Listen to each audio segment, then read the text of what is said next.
Hello friends, surface chemistry chapter का last topic है colloids around us. हमारे आसपास पाए जाने वाले कोलोइड्स। Most of the substances we come across in our daily life are colloids. अपनी डेली लाइफ में ज़्यादातर जो सब्सटेंस हम देखते हैं वो कोलोइड्स हैं।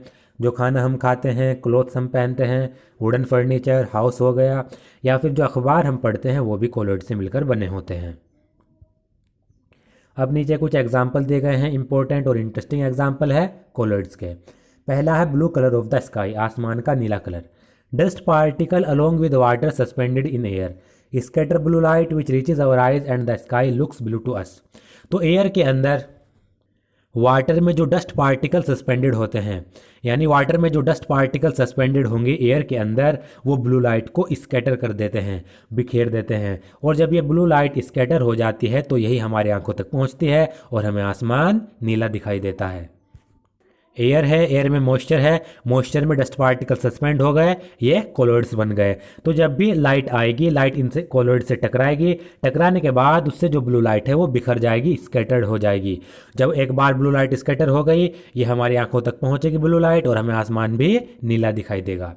अगला है फॉग, मिस्ट एंड रेन, कोहरा, धुंध और बारिश। When a large mass of air containing dust particle is cooled below its dew point, the moisture from the air condenses on the surface of these particles, forming fine droplets. जब air का large मास जिसमें dust particle मौजूद हैं उसको उनके due point से नीचे cool किया जाता है, तो एयर के अंदर जो मॉइस्चर प्रेजेंट होगा वो इन पार्टिकल के सरफेस पर कंडेंस हो जाता है, फाइन ड्रॉपलेट के रूप में कंडेंस हो जाएगा। अब इसमें टर्म आया ड्यू पॉइंट। तो ड्यू पॉइंट वह टेम्परेचर होता है जिस पर एयर और ज़्यादा वाटर को होल्ड नहीं कर पाती, यानी ड्यू पॉइंट से नीचे जो वाटर है वो एयर से बाहर निकल जाता है। अब एयर का लार्ज मास है, आगे पढ़ लेते हैं। This droplet being colloidal in nature continue to float in air in the form of mist और फॉग। तो जो ये ड्रॉपलेट्स होती हैं मॉइस्चर की, इनका नेचर कोलोइड नेचर होता है, तो ये एयर में मिस्ट और फॉग के रूप में, यानी कोहरे और धुंध के रूप में फ्लोट करती रहती हैं, तैरती रहती हैं।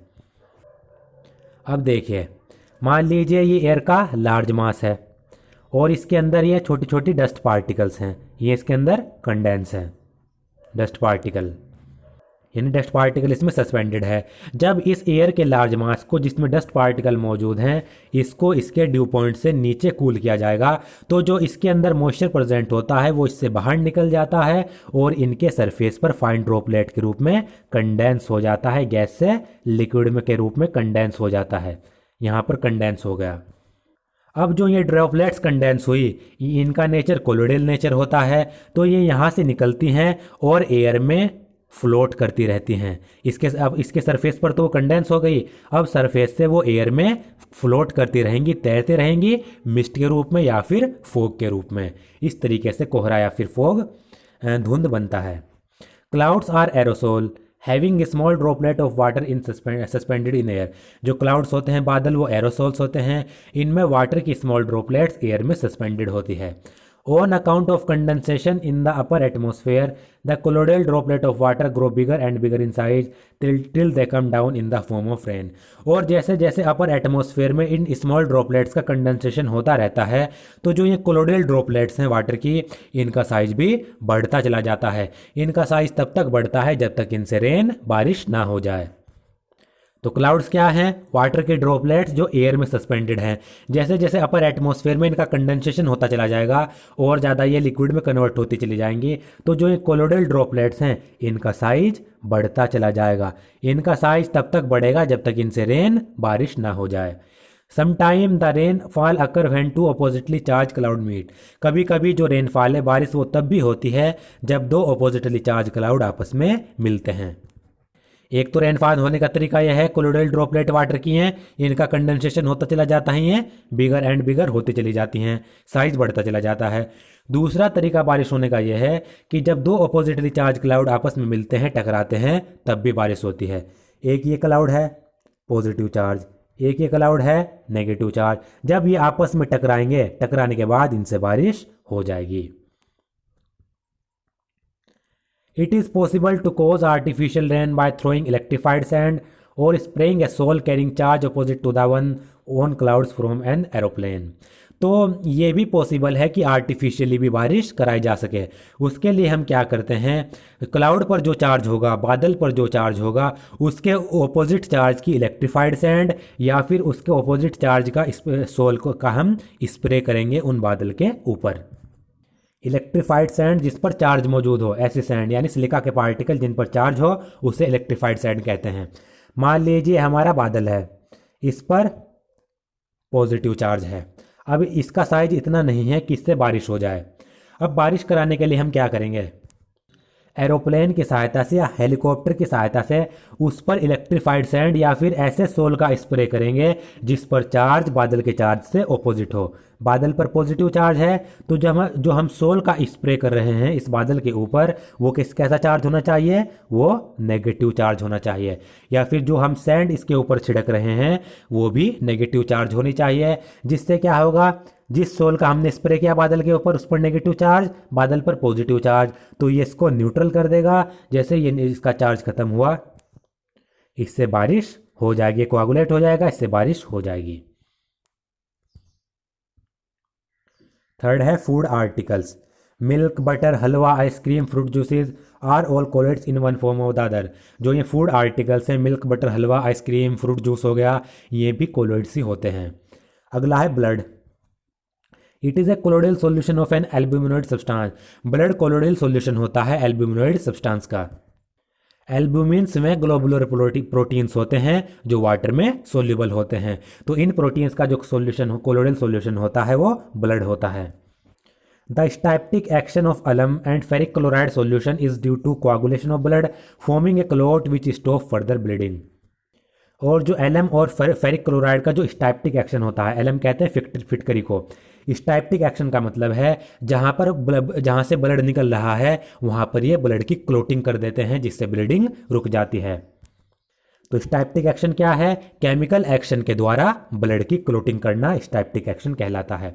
तो जो एलम और फेरिक क्लोराइड सॉल्यूशन का स्टाइप्टिक एक्शन होता है वो होगा ब्लड के कोआगुलेशन से, जिससे कि वहाँ पर एक क्लोट बन जाता है और ब्लीडिंग रुक जाती है। मान लीजिए ये घाव है, यहाँ से ब्लड निकल रहा है, क्या करेगा, हम यहाँ पर एलम लगा दें, फिटकरी लगा दें, तो यहाँ से ब्लड निकलना स्टॉप हो जाएगा। वो क्यों होता है, क्योंकि जो एलम होता है वो यहाँ पर जो ब्लड है उसको कोआगुलेट कर देता है। जब ब्लड को एलम कोआगुलेट कर देगा तो यहाँ पर ब्लड की क्लोटिंग हो जाएगी, खून का थक्का जम जाएगा जिससे ब्लीडिंग रुक जाएगी। यही काम होता है फेरिक क्लोराइड का। अगला है soils. Fertile soil are colloidal nature in which humus act as a protective colloid. जो फर्टाइल सोइल्स होती हैं उनका नेचर कोलोइड होता है और सोइल के ऊपर जो ह्यूमस होता है वो प्रोटेक्टिव कोलोइड के रूप में एक्ट करता है। On account of colloidal nature soil absorb moisture and nourishing material. तो सोइल का कोलोइडल नेचर होता है, इसके कारण सोइल मॉइस्चर और जो नरिशिंग मटीरियल्स होते हैं, न्यूट्रिएंट्स होते हैं, उनको अब्जॉर्ब करती है। एब्जॉर्ब नहीं, उनको अपने सरफेस के ऊपर एड्जॉर्ब करती है। तो आपको याद रखना है सोइल में जो ह्यूमस होता है वो प्रोटेक्टिव कोलोइड के रूप में एक्ट करता है। अगला है फॉर्मेशन ऑफ डेल्टा। डेल्टा का बन जाना। River water is a colloidal solution of clay. Sea water contains a number of electrolyte. जो नदी का पानी है वो क्ले का कोलोइडल सॉल्यूशन है, यानी उसमें क्ले के जो कोलोइडल पार्टिकल्स हैं वो पाए जाते हैं। जबकि जो समुद्र का पानी है उसमें बहुत सारे इलेक्ट्रोलाइट्स पाए जाते हैं, mainly sodium chloride. When river water meets the sea water, the electrolyte present in sea water coagulate the colloidal solution of clay, resulting in its deposition with the formation of delta. जब नदी का पानी river water सी water से जाकर मिलता है तो सी water में जो इलेक्ट्रोलाइट्स मौजूद होते हैं वो जो क्ले का कोलोइडल सॉल्यूशन है उसको कोआगुलेट कर देते हैं, जिससे जो क्ले है वो डिपॉजिट हो जाती है और डेल्टा बन जाता है। अब देखिए कैसे होता है। मान लीजिए ये हमारी रिवर है, आपको पता है रिवर में क्ले का कोलोइडल सॉल्यूशन होता है। ये हमारा समुद्र है, समुद्र में बहुत सारे इलेक्ट्रोलाइट्स पाए जाते हैं। तो जैसे ही रिवर वाटर समुद्र के पानी में जाकर मिली, नदी का पानी जैसे ही समुद्र के पानी में जाकर गिरा तो समुद्र के पानी के अंदर जो इलेक्ट्रोलाइट मौजूद हैं वो नदी के पानी में जो क्ले का कोलोइडल सॉल्यूशन है उसको प्रेसिपिटेट कर देते हैं या कोआगुलेट कर देते हैं। क्योंकि आपको पता है एक्सेस इलेक्ट्रोलाइट कोआगुलेट कर देता है, प्रेसिपिटेट कर देता है कोलोइडल सॉल्यूशन को, तो इसके कारण जो ये क्ले होता है ये डिपॉजिट हो जाता है और डेल्टा यहाँ पर बन जाता है। तो डेल्टा क्या है? डेल्टा एक ट्राइंगुलर पीस है लैंड का जो रिवर के माउथ पर पाया जाता है। ये रिवर है, मान लीजिए ये यहाँ पर समुद्र है, तो यहाँ पर क्या बनेगा? ट्राइंगुलर पीस ऑफ लैंड बन जाएगा कोलोइडल सॉल्यूशन के डिपोजिशन के कारण। ये हमारा डेल्टा कहलाता है। अब है एप्लीकेशन ऑफ कोलोइड्स। कोलोइड्स कहाँ पर यूज़ किए जाते हैं? Colloids are widely used in the industry following are some example. जो कोलोइड्स होते हैं वो बहुत ज़्यादा इंडस्ट्री में यूज़ किए जाते हैं। यहाँ पर कुछ एग्जाम्पल दिए गए हैं। पहला है electrical precipitation of smoke. Smoke is a colloidal solution of solid particle such as carbon, arsenic compound, dust etcetera in air. जो स्मोक होता है वो सॉलिड पार्टिकल का कोलोइडल सॉल्यूशन होता है, जैसे कि कार्बन का कोलोइडल सॉल्यूशन, आर्सेनिक कंपाउंड या फिर डस्ट का कोलोइडल सॉल्यूशन एयर में। The smoke before it comes out from the chimney is led through a chamber containing plate having a charge opposite to that carried by smoke particle. Smoke chimney से बाहर आने से पहले इसको कुछ chamber से गुजारा जाता है। यानी जो स्मोक है इंडस्ट्रीज़ का, उनको चिमनी से बाहर आने से पहले कुछ ऐसे चैम्बर होते हैं जिससे स्मोक गुजरता है, और इन चैम्बर्स में कुछ प्लेट्स लगी होती हैं जिन पर जो चार्ज होगा वो स्मोक के पार्टिकल के चार्ज के ऑपोजिट होगा। The particle on coming in contact with these plate lose their charge and get precipitated. तो जो पार्टिकल्स होते हैं वो इन प्लेट के कॉन्टैक्ट में आने से पहले अपना चार्ज, यानी इन प्लेट के कॉन्टैक्ट में आने के बाद अपना चार्ज खो देते हैं और प्रेसिपिटेट हो जाते हैं।